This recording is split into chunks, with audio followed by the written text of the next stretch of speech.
भारत और मालदीव के बीच जो विवाद चल रहा है उसकी असल वजह आप जानते हैं।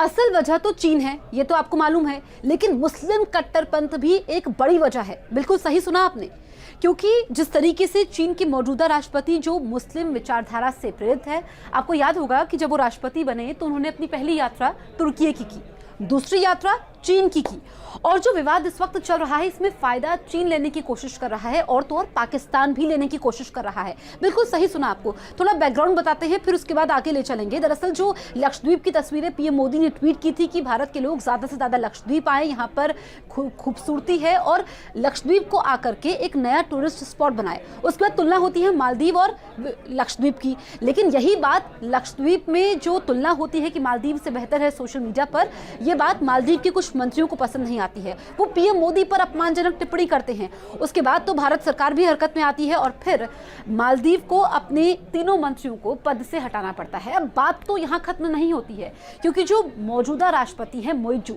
दरअसल ये पूर्व राष्ट्रपति अब्दुल्ला यासिन के समर्थक माने जाते हैं। भारत ने मालदीव में अपना पहला दूतावास 1980 में खोला था और आपको बताएं कि चीन ने कब खोला? 2011 में। लेकिन जैसे ही मालदीव की चीन से नजदीकियां बढ़ी, उसने भारत से दूरी करनी शुरू कर दी। ये बैकग्राउंड है। और तो और स्थिति इतनी बिगड़ गई कि भारत ने जो चीजें उपहार में मालदीव को दी थी वो उसने लौटानी शुरू कर दी। अब जो 2011 के बाद जो स्थिति रही, जब पूर्व राष्ट्रपति यासिन का कार्यकाल रहा, उस वक्त चीन ने ऐसा मकर जाल फैलाया कि फिर मालदीव फंसता ही गया। वहां पर तो विरोध भी शुरू हुआ, लोग सड़कों पे आ गए, क्योंकि आपको बताएं कि चीन ने जो मालदीव को कर्ज दिया है, मालदीव ऐसा तीसरा देश है दुनिया का जिस पर चीन का सबसे ज्यादा कर्ज है। ऐसे में जो उसकी अर्थव्यवस्था है उसके जीडीपी का 30% है। ऐसे में मुश्किलें मालदीव के लिए ज्यादा बढ़ गई। लेकिन जब वहां पर लोग सड़कों में उतरे, विपक्षी नेताओं ने वहां पर विरोध करना शुरू किया, तो फिर पूर्व राष्ट्रपति ने उनको जेल में डाल दिया।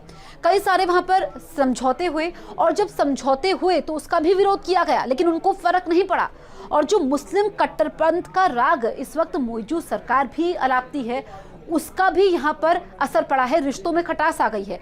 हालांकि मालदीव से भारत जो दोस्ती भारत की रही है दशकों पुरानी है, लेकिन नुकसान भारत को कुछ नहीं होने वाला है, क्योंकि भारत विकास के रास्ते पर तेजी से आगे बढ़ रहा है। नुकसान सिर्फ और सिर्फ मालदीव का है, हर लिहाज से मालदीव का नुकसान है, क्योंकि सबसे पहले मौजूद सरकार का जो फैसला था, हमारी आर्मी मालदीव में तैनात थी लेकिन उसको लौटाने का आदेश दे दिया गया। तो एक के बाद एक ऐसे फैसले लिए गए जिससे ये मालूम चला कि वो भारत विरोधी है और चीन के हित में है। लेकिन ऐसा नहीं है कि चीन के साथ आप दोस्ती बढ़ा रहे हो तो भारत के साथ आप दूरियां बढ़ाओगे तो आपके हित में रहेगा, क्योंकि चीन करता क्या है, पहले वो पैसा लगाता है, कर्ज के मकड़जाल में फंसाता है और विकास की बात करता है। उससे ज्यादा नुकसान होता है उन देशों को और फिर वो चीन की चाल में फंसते चले जाते हैं। यही चीन ने मालदीव के साथ किया। और जो मुस्लिम कट्टरपंथ का राग अलापते हैं, जो मुस्लिम कट्टरपंथ वहां पर इस वक्त मालदीव में है, क्योंकि भारत से काफी सारे पर्यटक वहां पर जाते हैं और वहां की जो अर्थव्यवस्था है उसमें पर्यटन अहम रोल अदा करता है, क्योंकि पर्यटन से काफी सारी आय आती है और हर छठा व्यक्ति जो टूरिस्ट है मालदीव में वो भारतीय है।